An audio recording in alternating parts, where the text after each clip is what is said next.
We've got everybody checked in and ready to Go roll. ahead, you're open to both. 3, Put it over to the slate now.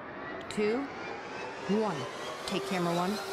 Go, Matt. I'm Matt Murray. I'm the executive editor of The Washington Post. Welcome to The Washington Post. I'm David J. Lynch. I'm Akilah Johnson. Thank you to The Washington Post for having me on this The Ship series. Between Facebook, X, YouTube, Washington Post Live itself, we are now reaching hundreds of thousands of homes across all 50 states. The power of this platform is it takes people into the world of ideas. Audience members of Washington Post Live are part of the conversation. I would like to ask the audience, how many of you knew before today's event that heart disease was the #1 killer of women? Okay, just me. And this is this generation's charge. It is to disrupt. I completely agree with that, but it's also to build. Now, this panel, I think, was originally called, 2 women against Putin. It really should be 3 women against Putin. So it's got to be okay to maybe shake up the status quo a little bit. This is a roar for change. There's no question. I think Washington Post Live offers journalists like me a new way to do our job. Their work is hugely important. A new way to connect with our audience. I'm an AI-generated version of Reid Hoffman, his digital twin. Hello, Senator Schumer. Welcome to the Washington Post.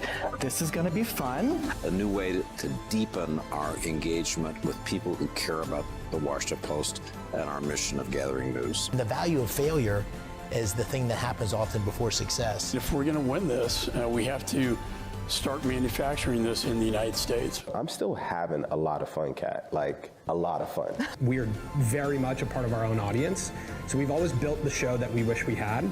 And their individuality comes through more so than just their titles. We make fun of each other a lot. We make fun of each other. Constantly. We do. So, and we make fun of others, but... You're really getting a Bachelor of Science degree in character development and leadership because you are immersed in it every day. Even though we are competitive on the court, we are more importantly collaborative when people see us as a unit. That was a vitally important conversation and one I think we all wish could last longer. Senator Cassidy, this was a great conversation. Thank you so much for joining us today. Thank you, Paige. I cannot thank you all enough.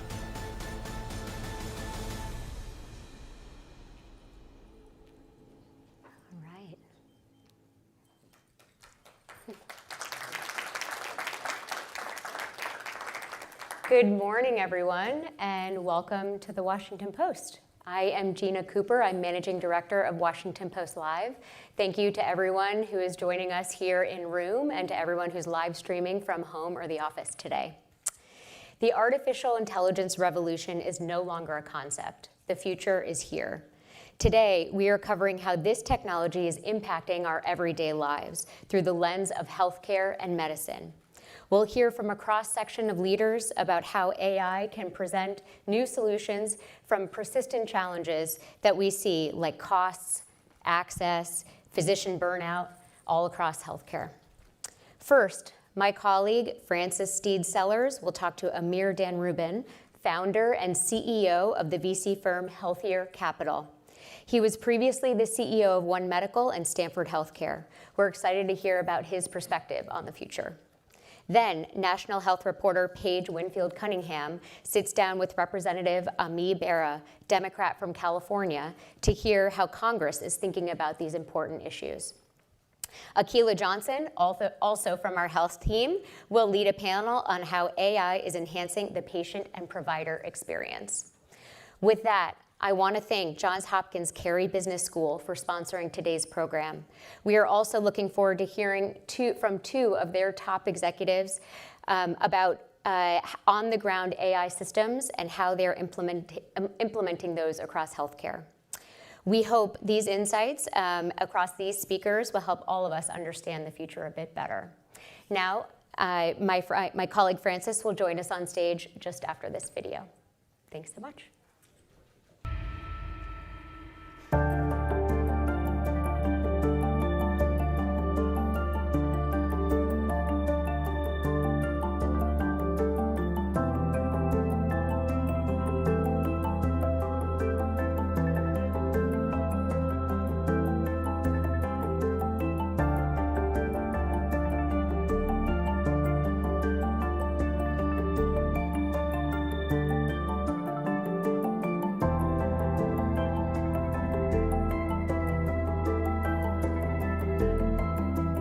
do we disrupt from within the ecosystem?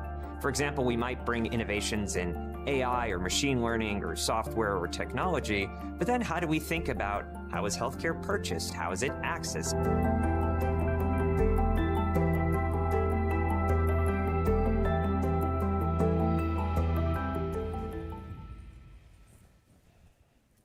Hello, good morning, and welcome to Washington Post Live. I'm Frances Steed Sellers, an associate editor here at the Washington Post, and I'm delighted to be joined this morning by Amir Dan Rubin, who is the CEO of Healthier Capital, and formerly the CEO not only of Stanford Health, but also One Medical. And he has a degree in public health, which we'll get to in a minute. So Amir, a very warm welcome to Washington Post Live. Thank you, Frances. So great to be here at the Washington Post Live, and great to be here with the group. So I wanted to start with the big questions about numbers. Silicon Valley Bank last year, I think, estimated that something like 11 billion had been invested in AI healthcare companies. Is that, give us what's the drive behind this huge surge in funding? Well, really the drive and funding in technology and AI in healthcare is the core problem statements we have in healthcare. And when you look at each of the key stakeholder groups in healthcare, they're all frustrated. If you look at the consumer, they're frustrated with their experience and their access. If you look with those who are paying for healthcare, whether it's employers or governmental payers, Medicare and Medicaid, they're frustrated by 11% CAGRs in growth in premiums and a lot of waste. But you also see frustrations on the supply side. Providers, you see high levels, greater than 50% of primary care providers showing symptoms of burnout. You see workforce shortages. And you see these challenges in how do we coordinate care across health networks, across providers and specialists and plans. So now we have this exciting new technology in AI. Exciting and frightening. Exciting. I'm on the exciting side we can talk of about this. some of We the can scary, talk about the scary parts. So the thought is, how do we apply this technology to these frustrations and problems of the key stakeholders? So, okay, we have this huge technology coming in. There's a lot of hype around it. Help me separate out the hype from what's real. How do we know as consumers, and also other people who are interested in this market, how to figure out what's real and what's just going nuts out there? Well, I think the technology is very real. Probably as consumers, we've all played around with it, and we've probably said, wow, this is really quite powerful. And I think on the hype side, I think like any technology, it's going to have to fit into workflows. It's going to have to fit into economic models. It's going to have to fit into regulatory models. Now, that doesn't mean workflows can't change and economic models can't change and regulatory constraints can't change. But those are the things that take an invention into an innovation that's then diffused. Going back to Joseph Schumpeter and his model of disruptive technologies. And I think we're going through that. So let's get concrete. Talk about the kinds of technologies you're interested in investing in and how you see them playing out on the ground. Yeah, so at Healthier Capital, we're a health tech venture firm. We're trying to take these problems of the key stakeholders and solve them through innovative models. And let me share a few examples of what we're seeing. So, for example, one of the companies we're invested in is a company called Hyro, H-Y-R-O, and this is automating patient communications. So a patient, a consumer, a health plan member can call a health system, for example, and say, hi, I have questions.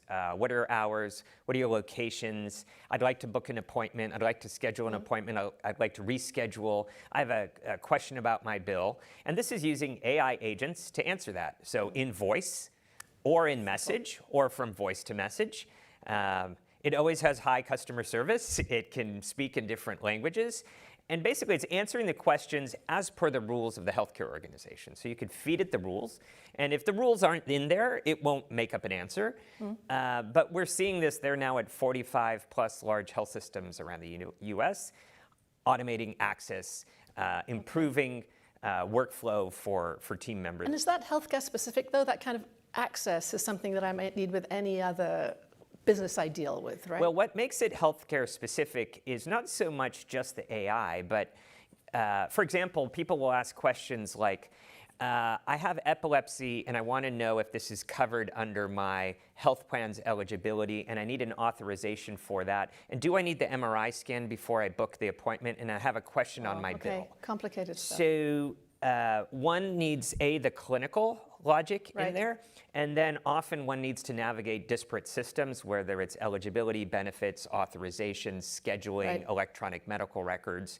So that is, back to your prior question, that workflow matters. Just having an AI agent, hi, answer the phone, let me please transfer you to these 9 different people, isn't going to be as useful as if one can work through that whole clinical and business logic. So I want to just step back a little bit and look at this huge US healthcare system, if we can even call it a system. It's very fragmented and has been slow to adapt technologies in the past. Why is AI special? Why are we seeing these huge investments now? And do you see it as a means of somehow uniting some of these disparate systems across the country?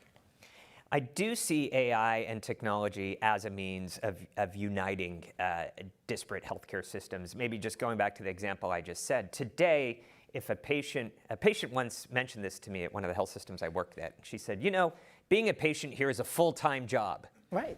And for your family as well, right? And for the families, and frankly, also for providers working in the systems. Yeah. You have to make multiple calls to arrange things, to organize things.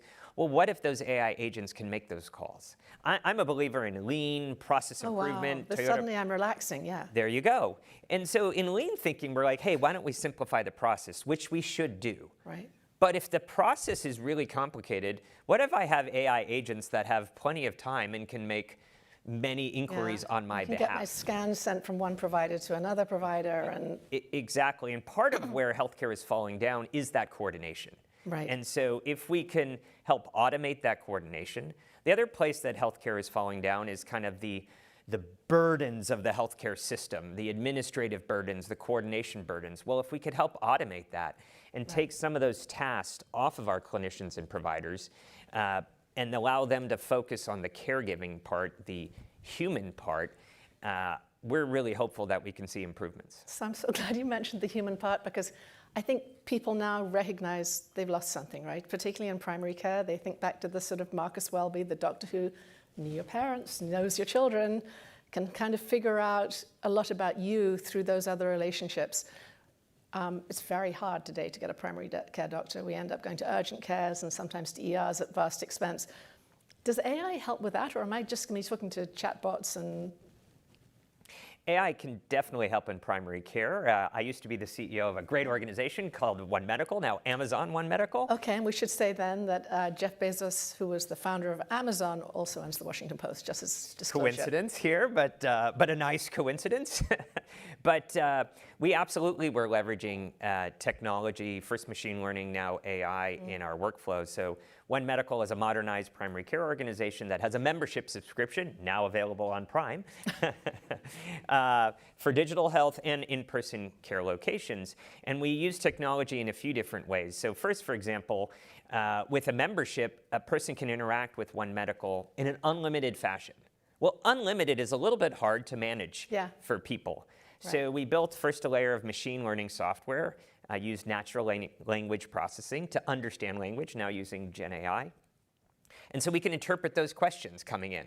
And a lot of those questions were, as I was describing with Hyro, what are your hours, where are you, I need a referral, can you send this prescription in?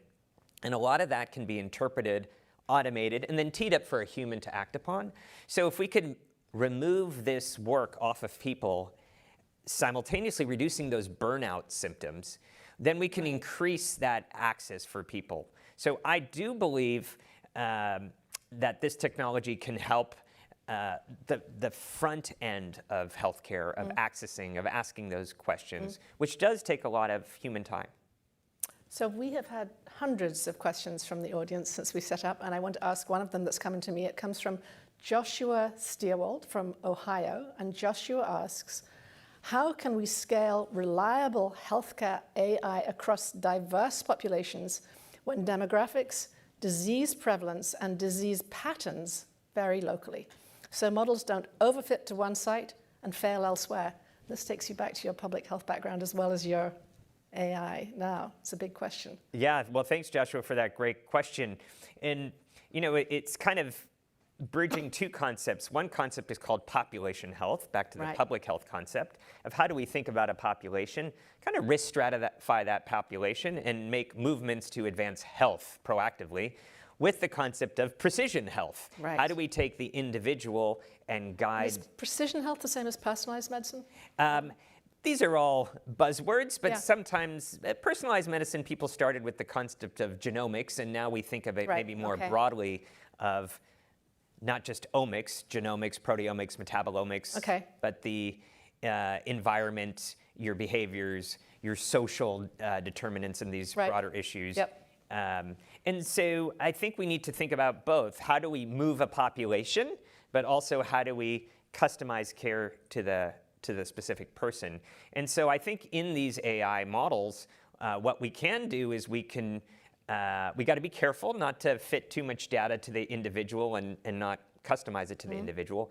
But we can also ingest that individual's all of their omics, all of their background.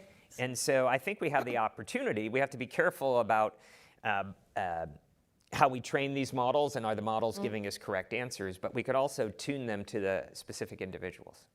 So a lot of the problems we talk about in healthcare are what you've referred to as intractable problems. I mean, we've got an aging population, we have physician burnout, we have poorly paid primary care doctors and very highly paid specialists in some areas. Very hard to get people to go into primary care. Rising costs, more potential to do more things for more people, particularly at the end of their lives. I could go on, but how can AI address some of these intractable problems in a way that could sort of smooth the whole system all the way through? Yeah, Again, well, first big of all, question. yeah, that's a big question. Well, first of all, I think they're tractable. I don't think they're intractable. And I think we're sometimes just getting the results that one might expect from the way we've organized our system. So what do I mean by that? We spend about 2 to 3% of the premium dollar on primary care. Some other OECD nations, we're seeing more 10%. As you noted, we pay less. And we're a nation that's driven by incentives. And people get that. Gee, I can make triple the income. I'm studying here for a decade. Maybe I go into one of these specialties. So one, compensation, reimbursement approaches can help address that. But yeah, in this system, how do you actually start going about that? Well, I think a few ways. I'll channel back to One Medical. I mean, we said, hey, let's collect $10 a month as a membership as an incremental revenue. And then let's go to employers and say, hey, if you pay us a little bit more for this primary care, and we published a paper in JAMA Network Open that for one employer showed we took their costs down 45%.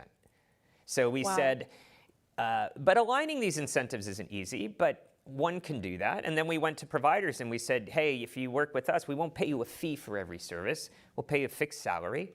The amount of patients you'll see per day will be half or a third. You'll have no after-hours call. We'll have another team cover that. We'll have modernized software. So you have to take the problem statements and build models around that. And then when you get to specialty models, for example, we just invested in a company called Daymark Health. I think one of the co-founders might even be in the room with me, that is thinking about cancer care. So if primary care is on one end, we have rising incidence and prevalence of cancer. We also have these amazing new drugs, which are very expensive. And what we see in cancer care is wide variation in diagnosis and treatment. So usually when there's wide variation, it could be better precision health, but it often means that there's probably some bad variation. And so what Daymark is trying to do is leverage technology and do some of that precision modeling and say, okay, what kind of cancer is it? What does the data say? What are the guidelines like NCCN and other institutes that are saying, here's the best way to treat a breast cancer patient who is with the gene HER2 positive? What kind of treatment do we need there? Let's make sure we get that care that is goal concordant with the best practices. Let's make sure we can get that patient scheduled quickly. Even patients with serious conditions, even with great insurance, it might take days or weeks to schedule. Daymark might go to the home the same or next day. They might digitally engage. And then they will follow the patient longitudinally over time. And what we're seeing early on is 20 to 30% reductions in cost of care, total cost of care. These are That's a real tens of thousands of dollars in savings with better outcomes. So I think we can take the different problem areas, whether it's primary care, specialty care, coordination of care, and design innovative models leveraging technology. And then we have to design the workflow and the economic. So let me take you to another buzzword, and that's health equity. I mean, how do you see these technologies applying to marginalized populations, underinsured populations in federal clinics and things like that? Is this available to everybody, or are we talking about select populations? No, I actually think this has the opportunity to make care much, much more accessible. So for example, probably today, a lot of people get on an app and ask questions, right? A lot of people are probably loading up their information into a foundation model. Now, granted, you need digital access, you need access to these tools, but we're even seeing in the senior population a lot more usage online and prevalence of these tools. We have to manage the regulatory and the downside risks. But I think we'll see, and I've been traveling abroad and visiting some other healthcare systems in some of the more developing countries around the world. You see people getting on these apps, and that's how they're getting their healthcare. Well, let's talk about the US system compared to some others. At the Washington Post, we did a big series on life expectancy, and I actually went over to Portugal to look at a country that's spending a whole lot less on healthcare and getting much better life expectancy results. And you could say the same of Costa Rica, Chile, other countries like that. Primary care proves to be very important, and even pre-primary care, I would say, getting out into communities. Talk to me a little bit about how AI could help in those areas, actually catching people before they recognize they need to be with their primary care doctor. Well, I think that's right. So I think the concept the key concept around primary care was how do we develop kind of a longitudinal medical home where we can engage proactively on care. Well, some of that might need a human, but it doesn't necessarily need a human. We see people longitudinally engaging with social media, right? We see people longitudinally engaging with their food delivery apps. And so can we do the same with technology? Can we have these kind of nudges that say, hey, should you consider this?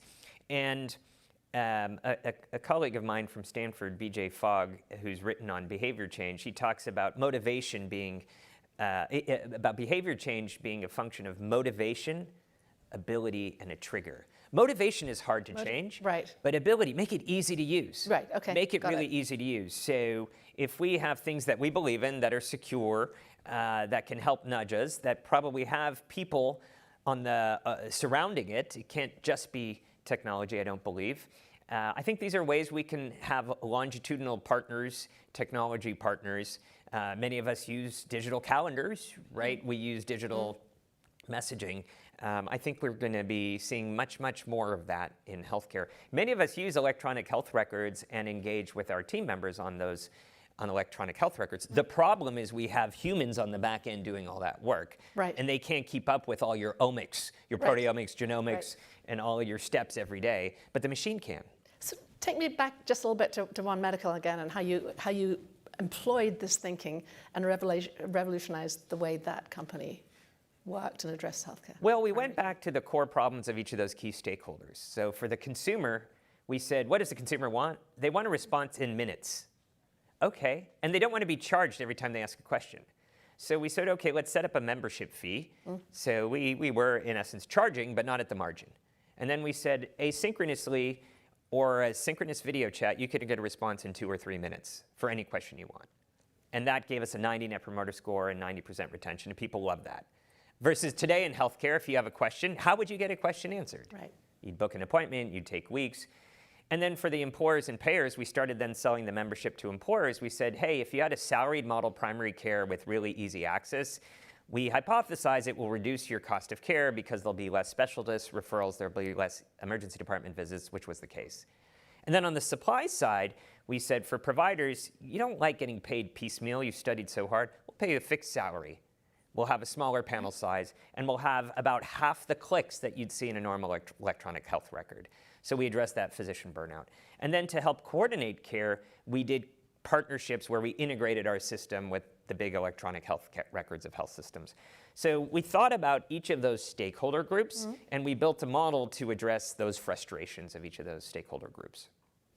So now, you're an investor as opposed to running One Medical. What makes you look at a company and write a check? Is there some, or probably you don't write checks, right? That's a very backwards way of me asking that. We proverbial write checks. We wire transfer, ACH transfer, or Bitcoin, no. Right. Well, I think a few things. One, we're mission driven. So I start with, will it deliver healthier outcomes for all those key stakeholders? We're not looking for zero-sum games. We're not looking, and so we start with that. And then is it a big problem area? We talked a lot about a lot of big problem areas. So from an investor perspective, it has to be a big enough addressable market with a big enough problem that solves something foundational. And then we look at the product, the solution, and we say, is this something that is going to solve that problem? And does it recognize some of the challenges that we talked about? Does it recognize the reimbursement systems? How will it fit in the reimbursement systems? Does it recognize the workflows? Does it fit into the workflows? Does it recognize the challenges of distribution? Are you selling B2C to the consumer? Are you selling to the employer? Are you selling to a health system? Are you selling to a health plan, to a health benefits leader? How will it think through that? And then, of course, it needs to have thoughtful approaches on the capital that it will need. Is it just burning through cash? And then what do we think the prospects are of this investment? What could it be? And of course, what's the price you pay for that? So that's the healthier capital kind of diligence list in a nutshell. So I promised a scarier thing question right scary, at the beginning. Yes. Scary. But we can think of AI applications for imaging, also ChatGPT therapists, which have come under a lot of scrutiny recently. How do you, they're very, very different applications of a technology that we just refer to as AI. Talk to me a little bit about the scary side, what we have to be worried about. And as I said, we're getting close to the end of time. But well, I'll address the scariness with a positive tinge to it. Yeah, do that. So we invested in a company called Ezra, which is AI and MRI imaging that just recently got acquired by a company called Function Health. And Ezra has some AIs that were cleared through the FDA that could reduce the time in the MRI scanner in half. So now, for example, they can do an entire body MRI for a few $100s in under 20 minutes versus an hour and a half. Right. And so, but we took it through FDA clearance. We modeled it against baseline imaging. We're also invested in a couple behavioral health companies, one in serious mental illness called MyHealth. These are patients with schizophrenia, psychosis. We have psychiatrists, psychologists, pharmacists, primary care, but we are integrating chat and AI-driven chat in between so we can track these patients. So not just in and of itself. Right. So I think we have to have these kind of guardrails, whether it's regulatory approvals, testing, publishing, humans in the loop to address those scarier parts. I mean, this has been just a fascinating conversation. I'm very grateful to you for taking us from the future we can look forward to with great optimism to addressing some of the concerns we have. Thank you very much. Thank you, Francis. I appreciate it. Thanks, y'all. Thank you all. So my colleague, Paige Winfield Cunningham, is going to be right out here with Representative Ami Bera. So stick with us, and thank you very much. Thank you.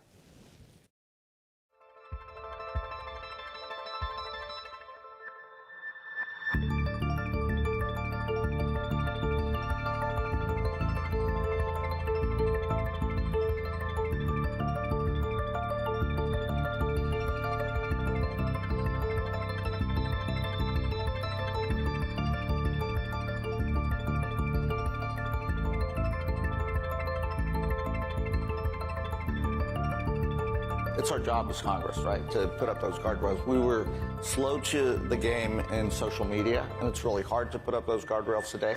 We can't make that same mistake, and we see how quickly AI is evolving.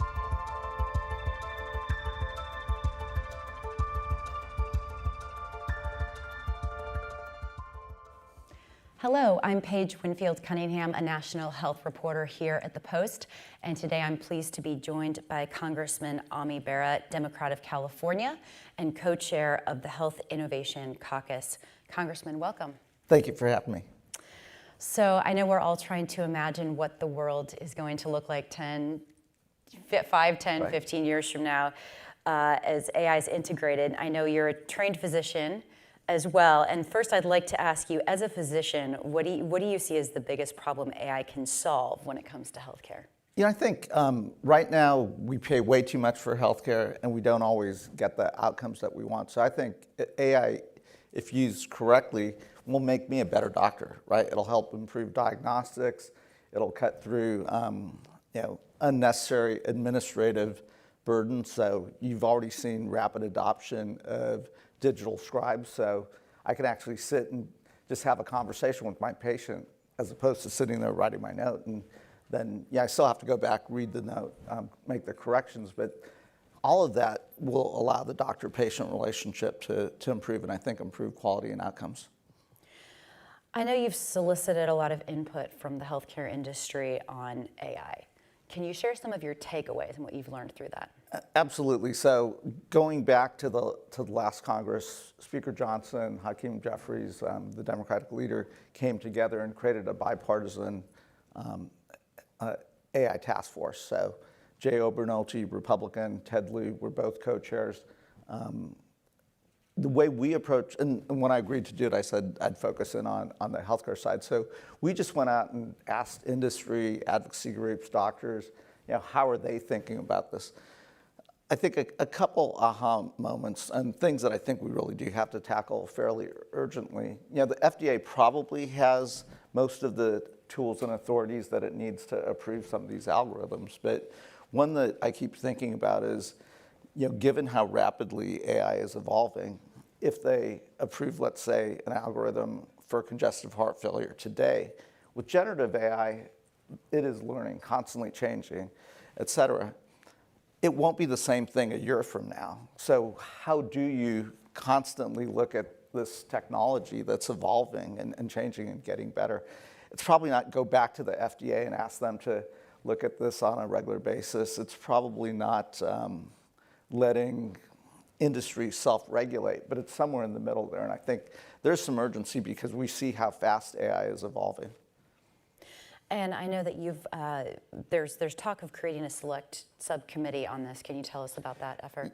Yeah, so when the task force wound down at the end of the last Congress, one of the recommendations, and again, it was unanimous, Democrats and Republicans, to ask Speaker Johnson, ask Leader Jeffries to create a select subcommittee. Now that hasn't happened. And the reason why we think creating a select subcommittee is super important is we want the public to see the questions that we're asking. We want to do this in a very transparent way because, again, we see this technology as really being part of all of our lives. So there's still hope. We're still, we've met with Speaker Johnson, with Hakeem Jeffries. I think Leader Jeffries is supportive of the idea. Doesn't take away, it's Congress, so you have chairs of VNC and other committees that don't want to give up any jurisdiction. But again, we see this as complementary to the other committees. So, huge promise here, obviously, but a lot of concern about some of the fallout of using different AI tools that are perhaps not as sophisticated maybe as they need to be. What if an AI tool gives a harmful recommendation? Who should be held responsible? Yeah, so the liability issues were certainly something that came up on the task force that we've thought about. I don't think it actually changes anything because ultimately I see this as a tool for me to use as a doctor. So, it's going to make a recommendation. I still have to look at that and say, yeah, that makes a lot of sense. Or in this particular case, with this particular patient, that isn't the right way to go. So, you're seeing AI adopted in radiology, right? It can read films and, a lot of that is going to be better than my naked eye. But it's going to point things out. And then I'm going to have to take that as a doctor and say, okay, great, let's take the next step, or let's do a biopsy, or let's see if that actually is accurate. So I still think it comes down to the doctor. Now, the question on liability could be, what if I don't use that AI tool and I'm just practicing the way I always have? Is the patient going to come in and say, hey, wait a minute, you missed the diagnosis and there's this other tool out there that, had you used it? So I think we're going to have to work through some of that in case law and see how that all evolves. So, but what do you think the role of Congress should be in trying to regulate that or prevent those errors? I don't know that Congress in that regulatory space, I think industry and how these tools evolve will probably, at least on the liability side of things, will probably evolve in case law. I think Congress does have a real role, though, in setting up some guardrails. And industry is actually asking us to set up those guardrails. In my prior comments in the open, we didn't do that in social media, right? And we just let social media kind of evolve. That was a mistake. And now we're trying to go back and put up some of those guardrails, and it's really hard. AI is evolving so quickly that we really do have to put up guardrails that protect from bad things happening, but also don't stifle innovation. And that's the sweet spot of legislation. Again, industry wants to work with us on that. I think they want to have some certainty and recognizes this. And the other thing, the big debate in Congress, and you probably saw, as the reconciliation bill was being debated, initially the House put a 10-year moratorium on AI legislation in there. That came out on the final version in the Senate, which I'm actually glad, because Congress works best if we've got deadlines and pressure on us. And I think this is an area where we've got to put those guardrails up. I'm a Californian, so California is moving pretty quickly here. I just don't think we should have 50 states having their own regulatory framework. I think we should have a national framework. And then even harder, we should work with our European allies, our Asian allies, to come up with an international framework. That's going to be tough. Well, so on that note, you mentioned California's efforts. Are there state-level approaches you think that should be models for federal policy? There are. So we know California, is home to a lot of the leading tech companies and where a lot of these technologies are emanating from. So we've been in contact, we being the California Congressional delegation, with the state legislature to say, okay, if Congress is not going to do this, let's work at the state level, but let's do it in a way that creates a regulatory framework that could actually be adopted at the federal level when we're ready to do that. Because again, I don't think we have time to waste here, because this is such a rapidly evolving technology. And that way, I do think Governor Newsom, I think Senator Wiener in California and others they've already taken one shot at this. Let's work together. And if California is ready to go, Colorado's also doing some things. Let's work with those states to adopt a framework that could easily be adopted at the federal level. I know Illinois, Nevada, and Utah have passed laws restricting the use of AI in mental health therapy. And I know you've expressed concern about the loneliness epidemic. What role could AI play here, whether positive or negative? So let's start with the positive. I do think AI, if used correctly in the mental health space, could help with diagnosis, could help in a therapeutic way. Again, we'd have to be very careful. On the negative, and I really do worry about this, she touched on, we work in a bipartisan way thinking about this epidemic of loneliness, particularly in young men, which then leads to diseases of despair, addiction, suicide, anxiety, depression. I just worry that you're going to get that 16-year-old who's racing home, locking their door, getting on their computer with their AI girlfriend. That is not social connection. That is going to lead in a negative direction of compounding the loneliness epidemic. I don't know how you prevent that other than we need to work with the companies, and you're already seeing all of that take off very rapidly. Like that is where a lot of the for-profit AI companies have totally invested in. And again, I worry that it's going to compound things, and we'll wake up a decade from now and you'll have, again, I worry about young men in this space. I want to ask you about the administration's approach to AI, and I cover CMS a lot, have heard Dr. Oz talk about incorporating AI in healthcare decisions, in prior authorization. What are your thoughts there? Are you glad to see those efforts? Yeah, so I've had conversations with CMS leadership. In the positive, I think AI can help accelerate prior authorization decisions.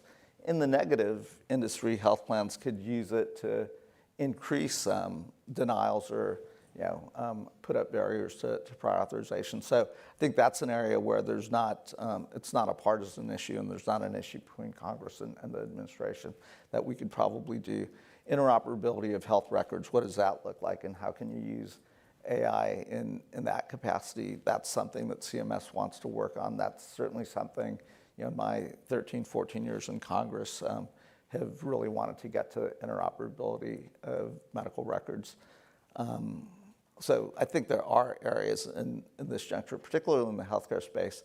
We touched on the regulatory environment. Again, FDA's got the authority. Most of us feel like FDA's got the authorities that it needs for those initial approvals. But with generative AI, what does that look like? And again, I don't see that as a partisan issue. So we're seeing a lot of turmoil at the CDC right now under Secretary Robert F. Kennedy's leadership. How does this institutional disruption affect public health in America? That's not an AI question. I know, but it's in the news, and I want to hear what your thoughts are. I think it's incredibly disruptive, right? I mean, we're losing well-respected expertise, and the CDC has been the public health gem for the entire world. We're incredibly vulnerable right now, right? I mean, I was talking to folks in Africa, and you're seeing an Ebola outbreak in the Congo. This would be where the CDC epidemiologists and others would be right there with them. You'd have the CDC at the WHO leading the charge and saying, okay, how are we going to contain this and then end this? You just don't have that capacity and that conversation taking place. And that's Ebola. Heaven forbid we have another pandemic like COVID. I think we're incredibly vulnerable. And then just more deeply, the distrust of vaccines right now. That's something, for the most part, vaccines were finished science, like widespread adoption. And again, just what we're seeing coming out of RFK Jr.'s HHS is very concerning. He's doing a lot, and it's keeping us health reporters very busy. I know that you and several other Democrats called for him to resign in the last couple of days. Of everything he's doing, what concerns you the most? I mean, I really do. Vaccines have been a godsend to public health, and have been. Think about elimination of smallpox that used to kill hundreds of thousands of lives. Measles. I think just that mistrust is really concerning. And then the secondary piece, we touched on the CDC. We just saw what a virus was able to do to the entire world in terms of the disruption in the pandemic. I mean, technology, CRISPR technology, gene editing technology is readily available. I'm on the Intelligence Committee. You worry about bad actors getting out there and doing something. And if we don't have a public health system that does biosurveillance, that does all of this, that looks at all of this, and that's where AI actually could help us with surveillance. We're incredibly vulnerable as a world. So I know you're ranking member on the East Asia and Pacific Subcommittee on House Foreign Affairs. China is, of course, a global leader in AI. Should we be collaborating with China on using AI to improve health outcomes? I wish we had that type of conversation and relationship. Absolutely, we should be collaborating with the entire world because AI is not going to stop at borders. Or, I'd say we're the global leader right now in AI technology, but that's not a given with how rapidly the technology is evolving. Yes, I mean, I wish we could be collaborating. I wish we could be setting up those guardrails. I think it's going to be difficult right now, given the lack of diplomacy, lack of dialogue, but we should keep trying. Yeah, what are the pitfalls there? Of collaborating with Chinese? I think there's still a lot of real concern that they're very good at kind of taking our cutting edge technology, re-engineering it, and then moving. So you've seen, and you will see over the next few months, a lot of legislation, dialogue, debate about export controls, what that looks like, particularly looking at China.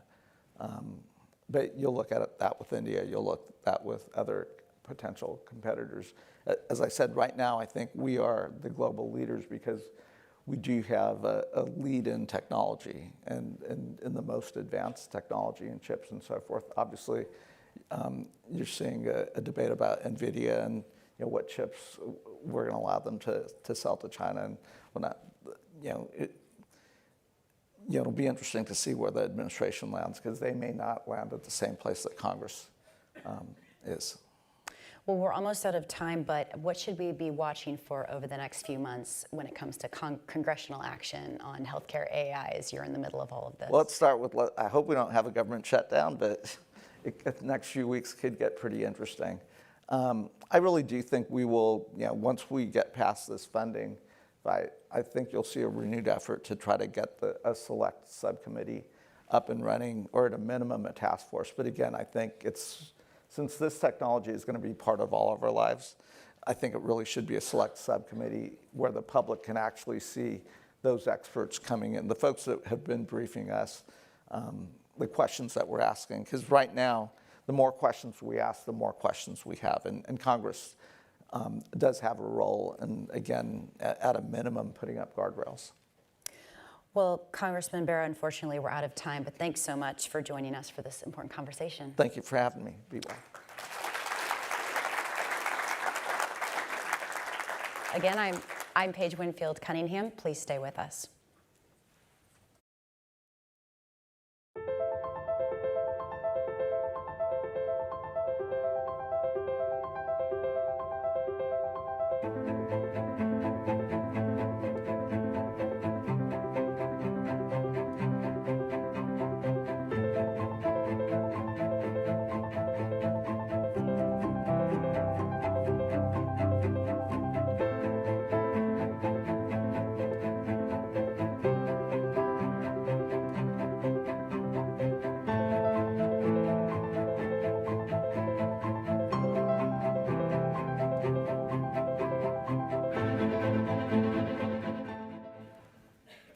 Good morning.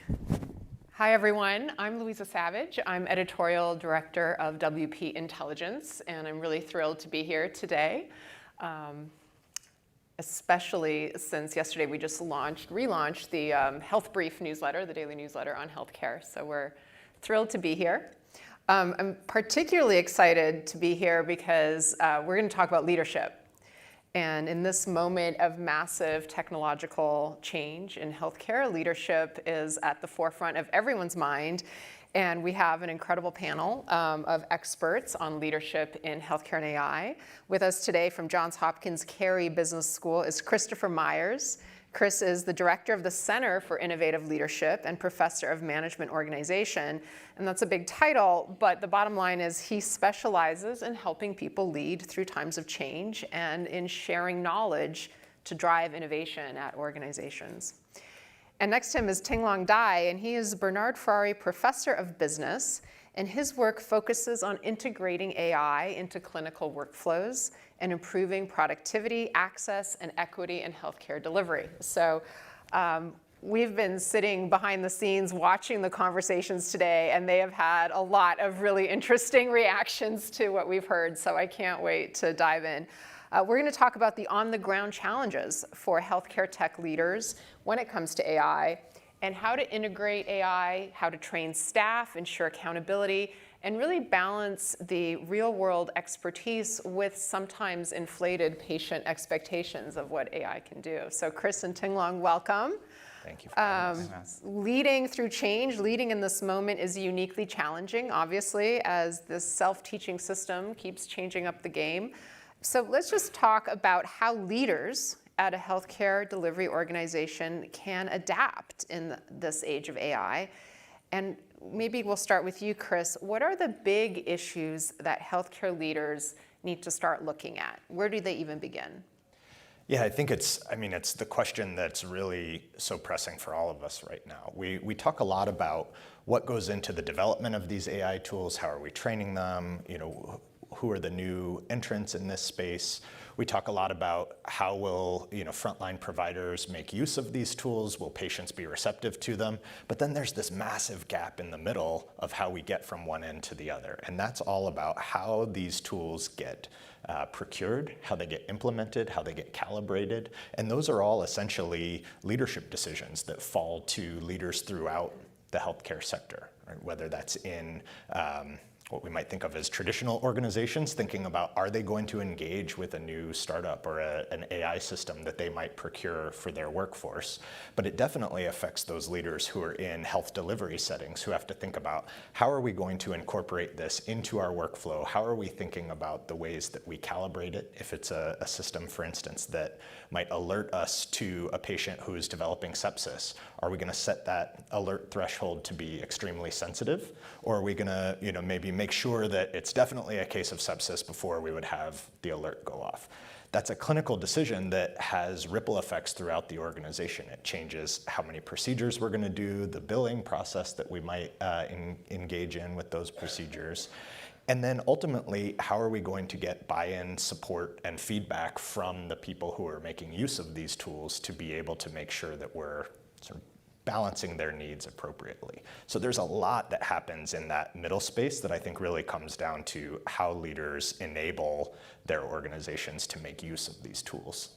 But you had this fascinating thing that you told me that there's this choice between how are we thinking about AI? Is it a colleague or is it a tool? Do you want to just very, very quickly explain that? I thought that was so interesting. I think it's really interesting. It ties back to the liability issue that's come up in a few of the previous conversations. Right now, most of the time, we seem to be treating AI the same way we would treat advice from a colleague. So ultimately, the physician or the other provider is responsible for knowing, should I use this input from AI or should I ignore it? And they're ultimately held liable for the outcomes of that decision. Well, that's quite different than if we view AI as purely a tool. If I get a bit of information back from the hospital CT scanner and it ends up being inaccurate or wrong, it's not my responsibility as the provider to automatically know that, and I wouldn't be presumed liable if I've been given bad information from a bad piece of equipment. But we're really treating AI more like my knucklehead colleague who doesn't always know what they're talking about and hallucinates sometimes, and we're holding that provider liable for the decision that they're making. That can actually risk exacerbating some of the issues that we're hoping AI will address, like burnout. Right? If now I'm being held to this expectation of you have this superpowered tool, my patient's now thinking, well, how could you ever get it wrong? You have AI at your disposal, but really I'm trying to navigate this balance. It can create a real tension. No, that's fascinating. Ting-Long, we talk a lot about the difference that AI can make in healthcare. We talk about ethics, and you were both part of an editorial series at the Business School about providers and trust and liability. But let's talk about implementing AI as a system. How does this change the job description for a chief technology officer? First of all, thank you for having me. And I'd like to thank, if you look at my name, I have AI in my last name. I have been waiting for this moment in AI health for a long time. So in terms of CTO, we both, Chris and I, we share the same vision that the T really stands for trust, because trust is just front and central in healthcare. Healthcare is kind of a service, and you really do not know what you are getting. You have to rely on that kind of trust to be able to build a kind of relationship. With AI, it's actually making the trust much more complicated. Let me just give you one example. So if you see a colleague who uses AI a lot in diagnosis, in treatment planning, does that change your perception about their professional skills? I think it does. We actually recently did randomized trials at Johns Hopkins. We found that vast majority of physicians believe AI will help them do a better job at diagnosing patients, treating patients. However, when they see a doctor use AI, they tend to think the doctor is less competent and also provide a worse service than doctors who don't use AI as much. So this goes back to Chris's point that we think of AI more as a wise colleague. If I keep going to Chris for advice, for wisdom, would that certainly make me a better expert, but it could also reduce my peer perception among my colleagues, it has some consequences, right? So as patients as well, when they see the doctor use AI, so the question I ask people is that, will you trust a doctor who uses ChatGPT during a visit? I think it's complicated, right? Because we know ChatGPT is mostly trained on Reddit, right? Will you trust a doctor trained on Reddit, right? So. Well, speaking of trust and patience, baby boomers are still consuming more healthcare than any other generation. And about a year ago, there was a University of Michigan poll, and it found that 74% of adults over 50 would not trust AI-generated health information. And so that sets up not only ethical conversations, but business model conversations. Chris, how can healthcare business leaders protect their business in an environment where that many of their potential patients lack trust in AI? Should there be an opt-out, for example? Yeah, I think it's really interesting, especially when we think about the different implementations of assistive AI tools, so things that providers might use to sort of supplement or support the work that they're doing in interacting with patients, versus in more autonomous tools that we might think of as replacing or taking the place of that particular interaction. I think a lot of it boils down to really understanding in the patient's minds, what is the referent point? What's the comparison that they're doing? Are they really thinking about this as a choice between, well, I can see a world expert on my condition, or I can talk to ChatGPT? Or are they thinking about this as, I can get an initial assessment perhaps much faster than I would be able to if I were to wait to see my doctor, get some information, get the ball rolling on things that would then be ultimately supervised or reviewed by a human provider. Those are very different business models. Those are very different approaches to trying to solve this integration of AI. And I think what we'll see is that we may have different segments of the market more attracted to different business models as a result. Mm-hmm. And Ting-Long, we were laughing backstage because more than once somebody said, if AI is used correctly, if AI is implemented correctly, then. Talk a little bit about how should we be thinking about correctly? What should leaders be thinking about what it means to implement it correctly? Well, I think you don't know if it's correctly or not until you see the real-world evidence. And so that's actually the message we try to enforce at Johns Hopkins at the Career Business School, is that we try to develop evidence-based approach. Insist on seeing the evidence that AI system will work in practice. And one of the recent research coming from Career Business School, we look at the medical AI devices, look at the recalls. We found that almost half of the devices get recalled immediately after they got cleared by the FDA. That's far higher than non-AI devices. Part of the reason is that you do not see any clinical trials, actually any kind of trial, any testing about the evidence that actually work and they're actually safe. I think the insistence on that evidence, insistence on this experimentation is actually front and central for us to be able to tell whether you have been using AI correctly or not. Mm-hmm. And we're talking about delivery and diagnosis and ethics. What implications does AI have for competition? What does it mean for the business side of the business of healthcare? Is it adapt or die? What are you seeing? Well, first of all, I don't think anyone should be in a rush to adopt the AI and before you see more of evidence, before you figure out what you're trying to get. So right now, there's a lot of pressure to adopt the generative AI, especially for ambient listening technology, right? So I cannot think of one hospital I work with that isn't in a process of adopting ambient listening AI. But the question is, what are you trying to get out of it, right? I think earlier we heard evidence of reduced burnout, reduced documentation burden, but there's also a pressure of capturing more of diseases, more conditions, and there's also revenue management side, there's also coding side. We have to be very, very careful about what we are trying to get, and we have to have a very purposeful approach out of our adoption. Chris, what would your advice be to healthcare leaders as they're evaluating these mushrooming startups and patient expectations? Like, how do they walk into that room and just evaluate how their organization should be approaching AI?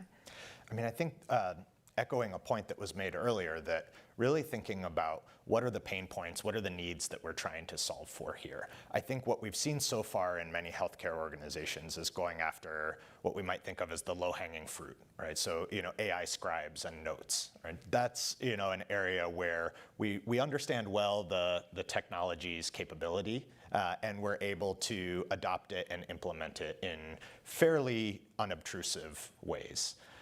I think as we look towards more advanced AI capabilities, I'll echo what Ting-Long had shared, that really understanding what is the evidence for these implementations and engaging in your own opportunities for phased rollouts, right? So can you gather some data internally? Are you making sure that you're gathering feedback from those who are starting to use these new tools? Are you really thinking systematically about how you're rolling this out beyond just saying, yep, we're gonna buy this product or we're gonna invite this startup into our organization to start running? Thinking about it the same way that you would with a much more intensive strategic rollout plan. Mm-hmm. And you laughed out loud. We were listening to one of the conversations earlier about liability was mentioned as something that, well, the courts will sort that out, but of course we have 50 states, different courts. Talk a little bit about how you might advise healthcare leaders to approach that liability issue now as they're at the front end of what will be lots of litigation for sure. And absolutely. I mean, I think a lot remains to be settled through case law, but that doesn't mean we need to wait for case law to sort it out. I think really incorporating this liability concern proactively in how we're rolling things out. We had a recent paper out with our colleague Shefali Patil and Yimeng Myers that really looked at this superhuman burden that's being put on providers because they're absorbing all of the liability risk right now of these new tools. So are there policies, are there practices that we can roll out as organizations that are starting to proactively take on more of that risk, where we're able to build these into sort of training models or other practices that we have within the organization so that we can incorporate that feedback more regularly and take on some of that burden so that we're not just introducing it as a shiny new toy and leaving it to the providers to figure out how they're going to implement it and what risks they're taking. Mm-hmm. Ting-Long, last word to you. Well, I just thought, first of all, just build on that point, the liability part, it has real consequences about how doctors use AI. If they feel like when they deal with uncertain cases, they may become liable because they disagree with what the AI says, they may be hesitant to use AI. So I do want to echo that point. It should be addressed very proactively. The other point, I just want to reinforce the point, importance of real-world evidence. If AI is not tested on real people, then real people like us will become the test. And so we need to do more clinical trials about AI. There's no substitute for real-world evidence. Well, thank you so much, Chris and Ting-Long. I could talk with you all day for all this expertise. I'm looking forward to seeing all the research that you're working on. And thank you to Johns Hopkins Carey Business School for organizing this segment. Stay right here, everyone. I'm going to hand it back to my colleagues from the Post Newsroom. Thank you. Thank you.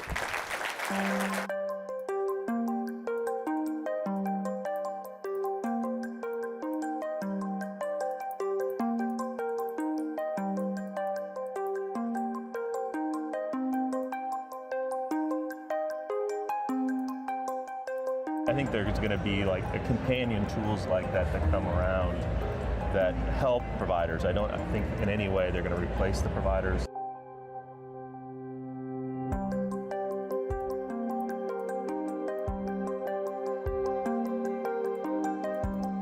Clinicians are struggling today. Well over 50% of clinicians in most specialties report a significant level of burnout.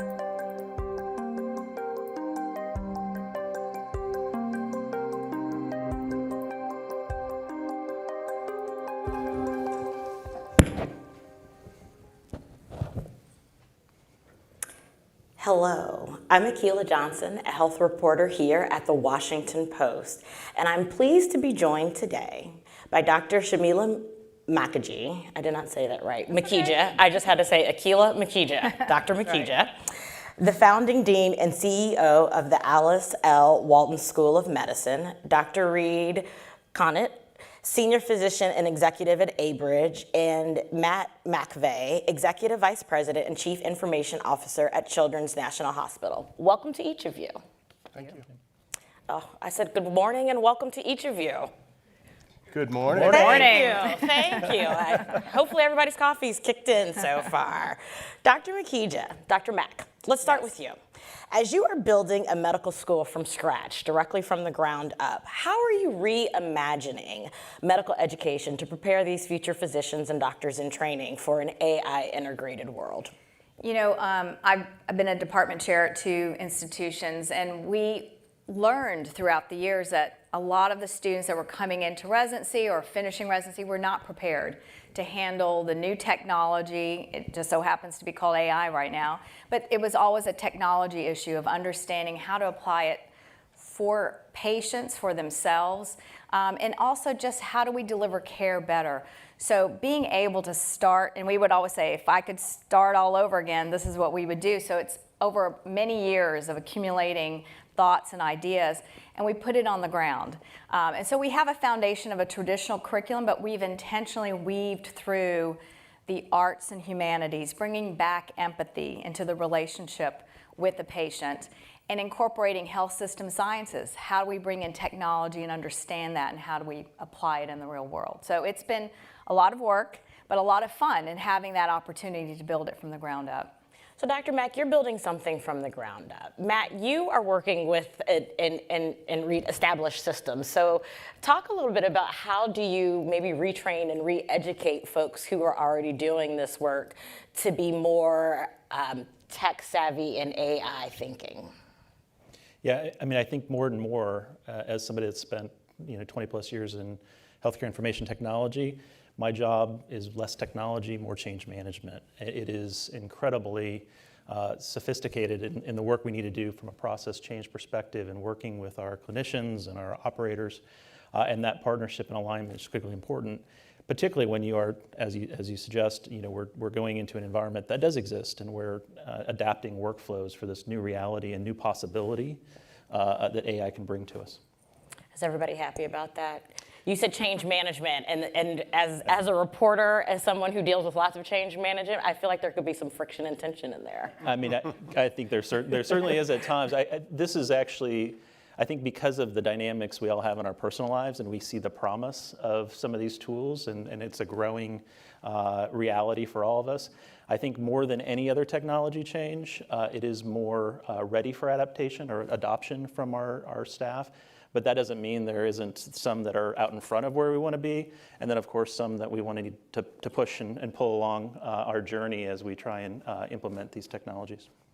And Reed, from your perspective, you're both a physician and an executive at Abridge.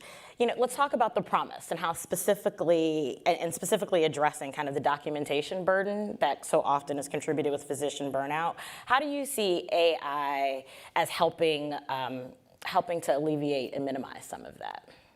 Sure, great question, Akilah. And we are at a very challenging time in the history of healthcare, where burnout rates are through the roof, over 50, 60% by some studies, and a great deal of that burnout comes from administrative burden, not only documentation, but filling out forms and prior authorization and all kinds of constraints and requirements put on providers today. That's not why we went to medical school, as you well know. Right. And congratulations, by the way, first year. That's exciting. Neat to hear that you're weaving technology into education is certainly a must. But it is a challenging time, but it's a time of great opportunity with incredible technology like nothing we've ever experienced. And so the rate of change, the rate of innovation shows tremendous promise. And so how do you keep from, how do you ensure, as you're going through these deeper implementations of AI into healthcare decision-making, into augmenting electronic medical records and helping with that process. How do you make sure it doesn't befall the same pitfalls that we've seen kind of already in the industry with algorithms and other technological clinical decision-making tools? I can comment quickly, and the others probably have thoughts too. One very important factor there that we take very seriously is trust building. So clinicians are learning gradually to trust artificial intelligence as a partner, as a tool, as a part of the healthcare delivery process, and as an empowering tool. But it is essential that we build trust. We have a feature in the Abridge ambient technology that where we're able, it's called linked evidence. We're able to show the source of a concept in the note, right, in the note output, where did that come from in the conversation? And you might be surprised, it's amazing.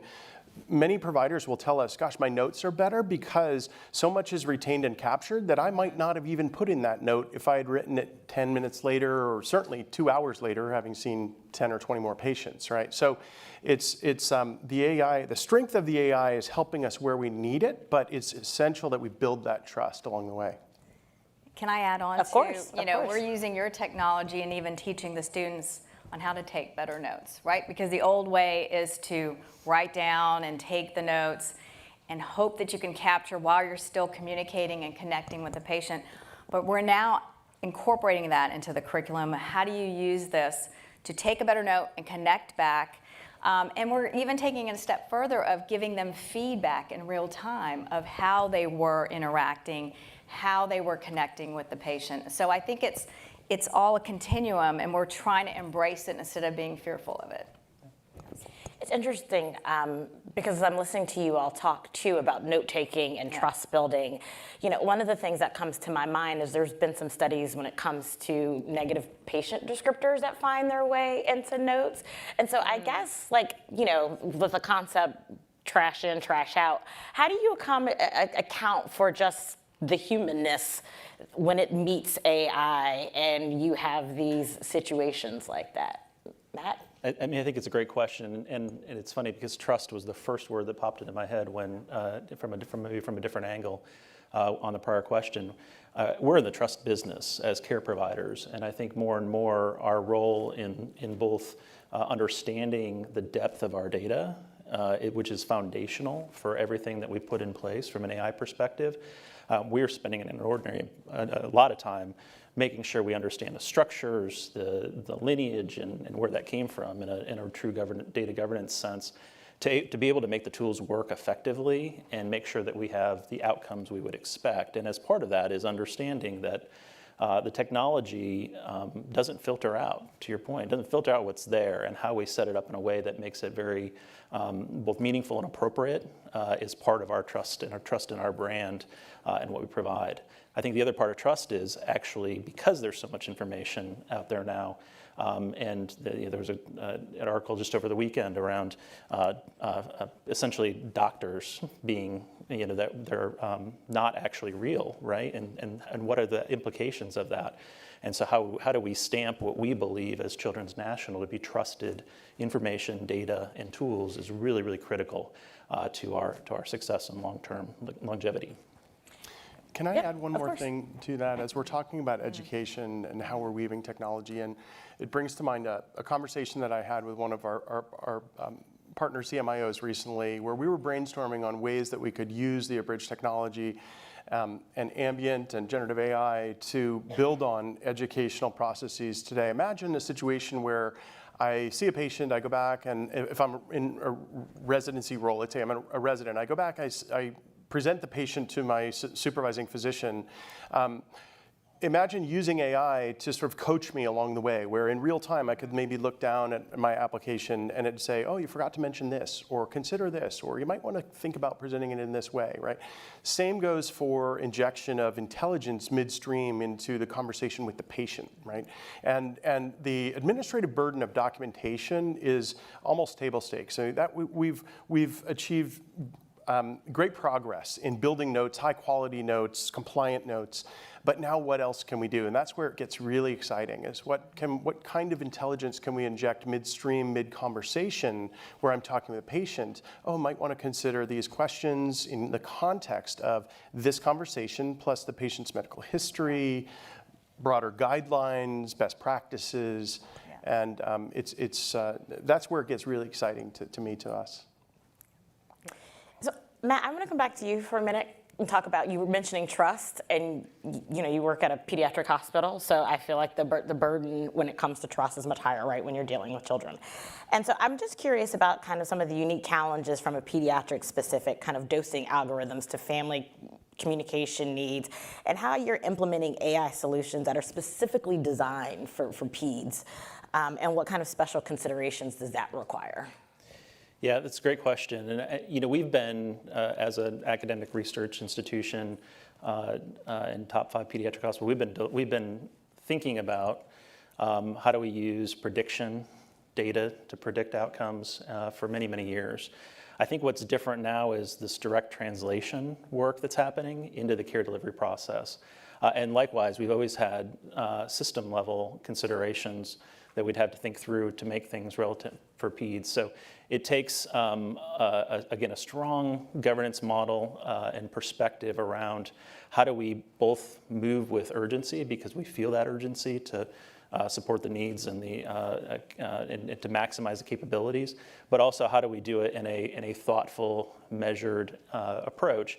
And the biggest thing for us is how do we measure the efficacy of models up front, and then how do you continue to evaluate that over time to make sure that they're still meeting the intended purpose and that you set out to meet. And I think that's going to be critical for us going forward. We also collaborate with organizations like the Coalition for Health AI. We're following what happens from a Joint Commission perspective. So there's also emerging both regulatory, but then also coalitions that are really helping us think through this, because it is an emerging kind of new area, new ground for us. And does it require, as I'm listening to you talk, but I'm also thinking, Reed, as you were mentioning, kind of as you're kind of presenting out to maybe your attending or your supervisor, and all of a sudden AI is providing pathways or ideas that you hadn't thought of before. I guess I'm curious what that looks like in kind of patient actual direct interaction and communication, and then how are you teaching residents and attendings to integrate that in the patient experience? Because otherwise, you hear the joke about Dr. Google. As if I'm a patient and all of a sudden my doctor is like, let's go to AI, I might be like, oh wow, you're going to Dr. Google? I could have gone to Dr. Google. So talk to me a little bit about how do you make sure all of the ingredients in the soup meld well when you're in front of a patient, if that makes any sense. It sure does. It's a great question. And I think there are two sides to that coin. First of all, patients are beginning to, or will soon, if not already, begin to expect that clinicians are using AI as a part of the practice, right? So many of us came on an aircraft and an airplane to get here, right? Do we want a human flying that plane? Of course. We're not going to get in a fully autonomous plane at this point yet. But would we get on that same plane if they didn't have AI and technology with an anti-collision system? No way, right? So I see an analogy there in healthcare that soon, if not already, patients will expect it. But secondarily, we also need to be respectful and perhaps subtle with those nudges, right? So real-time example, we've built in some tools related to prior authorization. So Highmark Health is a large payer in national payer that we've partnered with, where we are working with them to give real-time prior authorization notices to the providers, where based on the context of the patient and their care and the conversation, what are we missing in terms of prior authorization? Because that is a major pain point for not only providers but patients, and it causes delay in care, it increases burnout. And so we're nudging the clinicians that you hit 5 out of the 6 criteria for prior authorization for this surgery, real time they can address it and everybody's happier, right? So, but they can reference that if they want to. It's not in their face, oh, you missed something, doc, like that, right? So it's the devil's in the details there in the workflow, but great potential to weave in those sorts of aids and nudges, as well as many others down the line with further clinical decision support, lots of potential. Dr. Mack, it's interesting. So Rita's talking about how patients almost kind of expect a bit of AI. Do students have they shown up kind of automatically expecting that there's going to be an AI component? Talk to us a little bit about what that's You know, it's interesting. If you survey medical students across the country, over half will say they just don't understand how to use this technology because there's such a bombardment of new technology and how to apply it. So we've taken that and as I mentioned, put it into a particular thread in the curriculum where we want to teach them how to vet out any technology. I mean, right now we're talking about AI. 15 years from now, it'll be something else. But the fundamentals of how to assess technology, when to use it responsibly, and how to apply it in a meaningful way. So yes, they're already on board asking where it is. We've put it into the thread in real time. What I like about that particular thread is that it gives us flexibility to put in real world learnings. As you may or may not know, in med school curriculums, you have committees that have to decide. It can be sometimes political as to what goes in, what goes out, because something has to be moving. We're putting that flexibility in to be able to pull in, is it now, do you need to understand how to make the policies to apply and use certain technology? So they've come in expecting it. But what is interesting is we've also balanced that curriculum because we're sitting on a campus of an incredible museum. How do you infuse the arts in how you learn? Because we do know studies show that increases empathy. So as we talk about trust building, we know technology has a role, but we also know we've got to bring that patient trust back in and putting into the arts, you know, really amplifying empathy skills, cultural sensitivity. That's what I think is also very important, and the students are expecting that as well. So, you know, it's interesting because you touched on something that is part of my next question that has to do with how medical education has been traditionally slow to evolve. Yes. And so I'm curious, as you're talking about the committees and as you're building the curriculum and implementing, you know, technology throughout, what sorts of resistance have you had to overcome in integrating that training into your curriculum? Well, I think because we're new, we don't have that just yet. You know, in all fairness, I think established, well-respected medical schools, that is a challenge, right? So, and it rightfully so. You need to balance because students have to learn the basics and they have to be able to apply them. So there's a lot of information that they have to absorb and learn in real time. But we're trying to amplify what they're learning and applying in a very short period of time. Instead of waiting 3 years to do clinical work, they're starting within the first 3 months of applying what they've learned in the classroom, practice and simulation, and now working into the clinics in the same way that they can learn about the technology and see how it's being applied and help refine it and improve it and working as a team. So we're okay right now because we are new, but you know, yes, it's just a matter of time. You know, Matt, as you manage AI implementation across an entire hospital system, what governance and safety protocols, because you kind of touched on that a little bit, but what governance and safety protocols have you established to ensure that tools are being used appropriately by the clinical staff? Yeah, it's a great question. It's something we think about a lot, certainly. I mean, it starts with a general purpose understanding of what is acceptable use of AI in an organization and going through a process of developing that set of policies and that framework to say, okay, let's at least make sure that we're all have a common understanding of both the potential risks to health data and other things that we do in AI. But then it goes further into, in particular, and I think we kind of think about things in pieces, right? There's very much this assistive AI that we've been talking about this morning, which is, you know, still with a physician right there at the as a partner to the AI or a physician in the loop.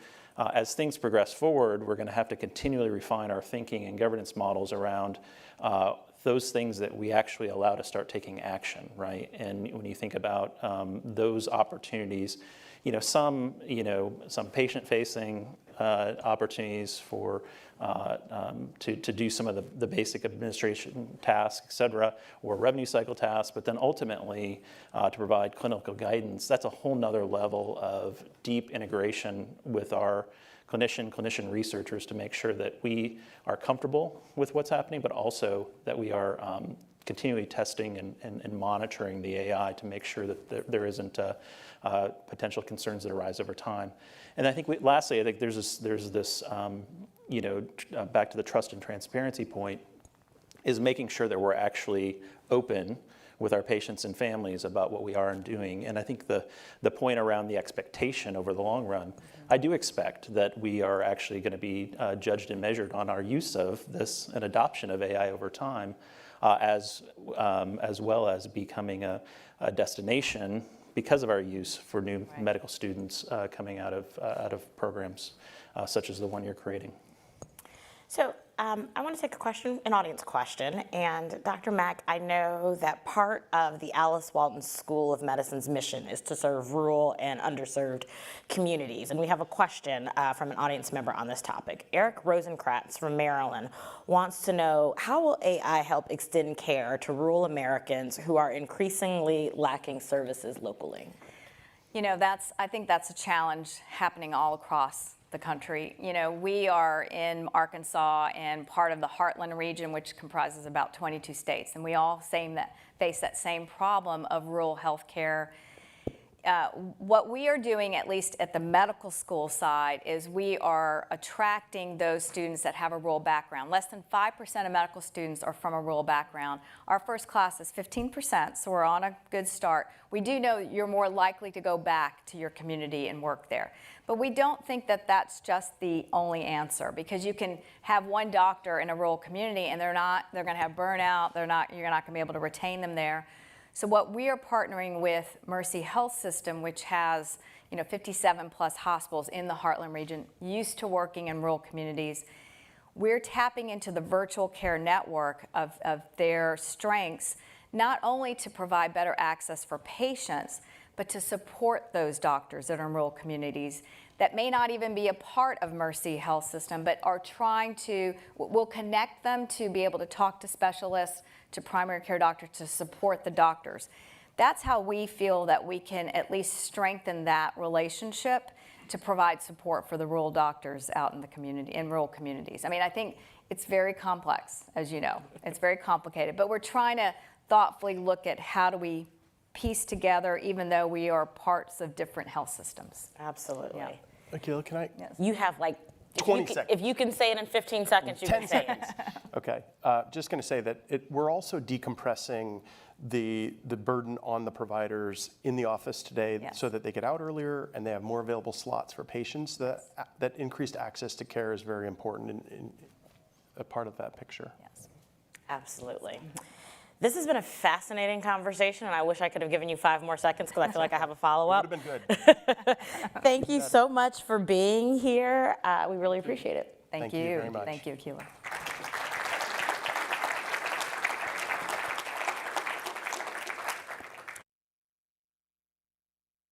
Johnson, thanks to all of you, both at home and in the room, for joining us this morning.